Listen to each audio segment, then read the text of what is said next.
the team next year, the way the progression has gone this season. For me, Tora Berger looks exhausted, and I'm not sure the skis are working as well as she would normally expect. They don't have that, what, €500,000 truck, lorry to work. I thought that Domracheva had a problem with her ski pole.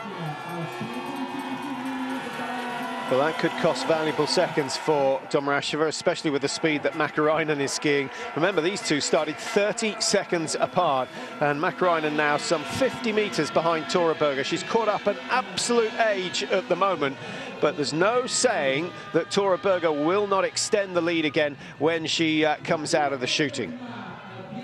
Now, cold conditions, generally below -10, you need some pretty good ammunition to get a good grouping. Yes, and the barrel as well. When you get down to these colder temperatures, the barrel alters slightly. It expands ever so slightly and becomes less accurate, but normally around -18 to 20. Will it unsettle Berger that Mäkäräinen's in already beside her?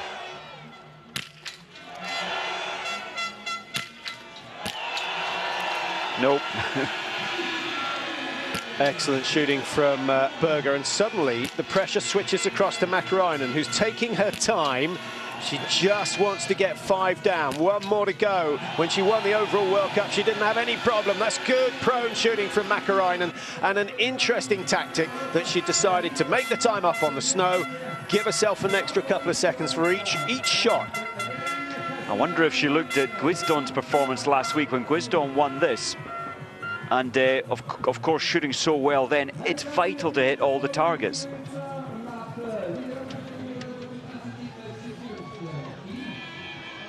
Here comes Dahlmeier. Remember, she hasn't missed a target in a World Cup sprint in her career. Okay, she's only done 2, but there aren't many who get through to their 3rd race having not missed a target. Most people only do a couple of clear shoots in a season, so it's been a fantastic opening to her World Cup career.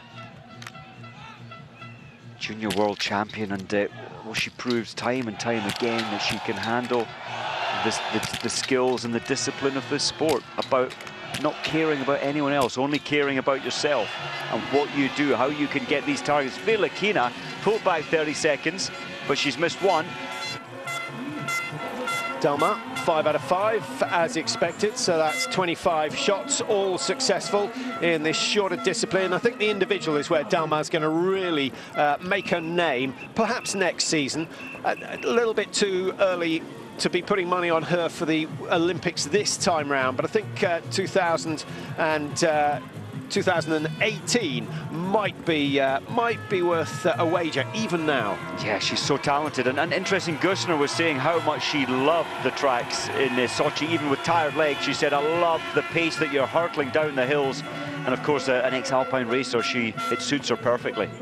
Vilakina, I think, would have had the lead had she hit all 5, so the Russians will gain some confidence from that, in that they'll know that the technicians have got decent, have prepared some decent skis. Here's Scardino of Belarus. Scardino's a full 45 seconds behind Mäkäräinen's time into the range, which maybe doesn't bode well for Domracheva later if the skis are slow. Well, maybe she broke the pole as well. Possibly. 45 seconds in age, 5 out of 5, and just settling alongside her, Dobrozava. Belarus with 3 starters in the top 10. They got lucky. Dobrozava's 34 seconds off Mäkäräinen's ski pace. 7:28 for Mäkäräinen. Tora Berger, incidentally, 15 seconds down. I think Tora Berger, Mike, will be playing the tactical game. 2 steady loops, 1 absolutely sprint to try and make up the time. Andrea Henkel just starting for Germany. She's had a pretty good season. Hasn't won a race, Andrea Henkel, but she's been consistent and consequently finds herself in 3rd place in the World Cup standings. She had a great ski time into the range, only 8.5 seconds off Mäkäräinen. 1 penalty just pushes you so far back down the order. Now, Switzerland with Gasparin. Switzerland are one nation who haven't made it onto the podium. 10 nations have been on the sprint podiums this year, which is, that's not bad going for a season. and with 7 different winners in this discipline. What does that tell you, Mike? If you look at the individual, in the men's individual, Fourcade won all 3. In the sprint in the men's, we've only Fourcade has won 2. Every other race has seen a different winner. It's so fickle, the sprint. If you miss one target, it's such a percentage on the running time. But and so only the fastest of skiers can make an error and still get on the podium. So that eliminates a lot of the athletes in both fields, the men and women. Now, what about Domrasheva's approach time into the chute? 22 seconds. I honestly think their equipment or the glide factor on their skis is a big deal today for the Belarus. Remember, she outskied everybody by 1.5 minutes in the 15K last week. She needs this, and she gets it. Well done to Domrasheva. Klaus Siebert will be happy with that, but he'll be furious that there was a technical issue with the ski pole at the start of the race. That really is lack of professionalism. Yes, it can happen, and maybe the stick broke halfway round the course, but I think really that could have been tested and ironed out before the race. I don't know what happened there.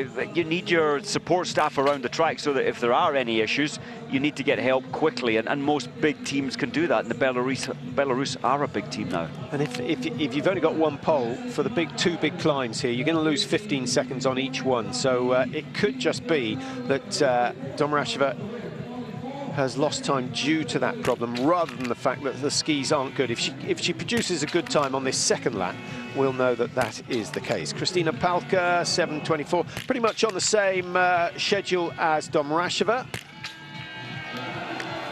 Just, in fact, looking at the times, 0.1 of a second between them coming in, and Domrasheva on 7:49. I'm a little surprised, Patrick, how good the shooting is. That's 10 athletes. Well, now Polka going through 1, 2, 3, 4, 5, 6, 7 of the top of the first 10 through have hit 5 out of 5. It's a good shooting day. Zaitseva into the range, only 7 seconds behind Mäkäräinen.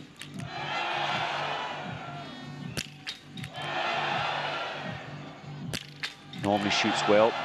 She didn't miss in the individual or the sprint in Sochi. Good one. That's great shooting from Zaitseva, and 7:20 off the mat. She's going to come, I think it'll be something like 7:31, 7:32. She's not hanging around. Zaitseva, the #1 Russian so far this season. There's a little problem with the strap as well. That comes from wearing very thick gloves, which she has to do because she's had problems with frost nip of the fingers. And interesting to see that she's losing time there. I think it's vital, though, to keep when she's had those issues in the past, once you get frost nip, the cells are never the same again. You feel the cold much more quickly. Got to protect them. Dunkley, what was she? 7th in the individual last week. Great performance. But she only missed 1 out of 20. She's missed 1 out of 5 so far.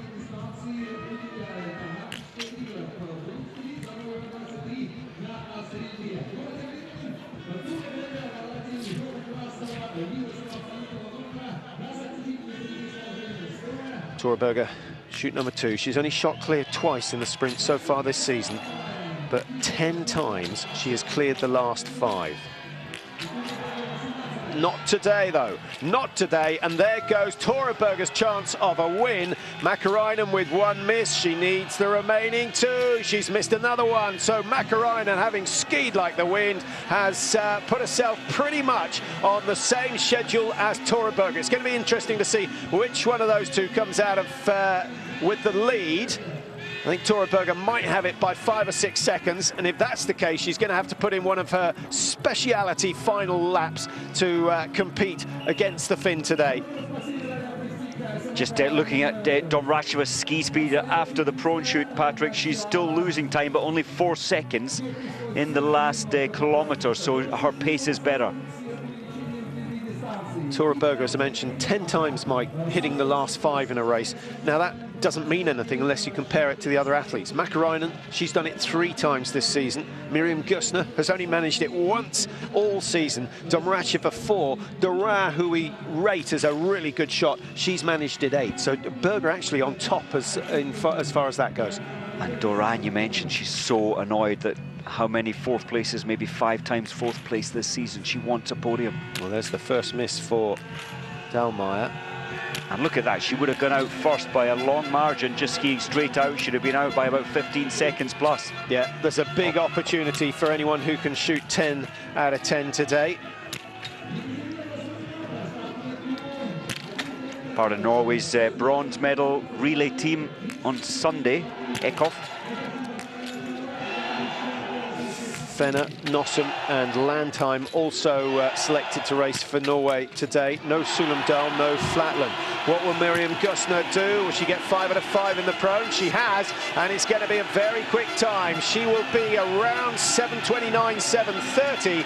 And is this going to be another day for Miriam Gustner? 2 sprint wins so far this year, but very difficult to know what she's going to do.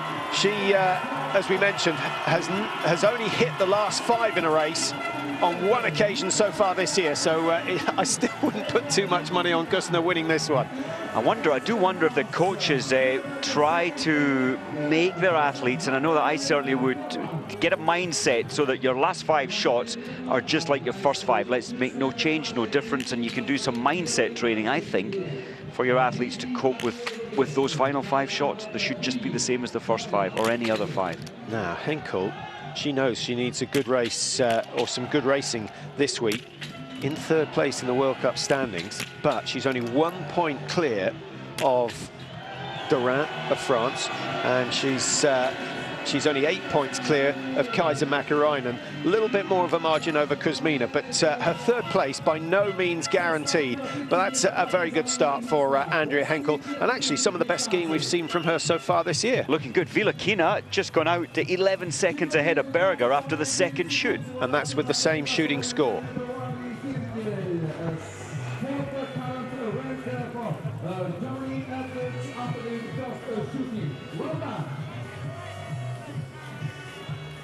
Just about all the crowd have walked up from the city of Khanty-Mansijsk, about 1.5 kilometers. It feels a lot longer in these conditions. Past a very, very impressive cathedral and the square that's full of ice carvings. And Khanty-Mansijsk built on a hill, really, Mike, in the middle of nowhere. It's an amazing history to it as well. It was 1930 when they first settled here, and then it got town status in 1950, and it's a city already. It is quite amazing how it's improved over the years. Bigdrushna from the Ukraine, and she's shot pretty well. It's going to be in the top 6 or 7, I should think, for Bigdrushna. Don't forget, she is the world champion in the sprint discipline. And incidentally, while we're watching Sukalova, who starts brilliantly now, this is competitive. Keep an eye on the clock. 7:28 the time she's after. And don't forget, Sukalova, one of those who has won a sprint.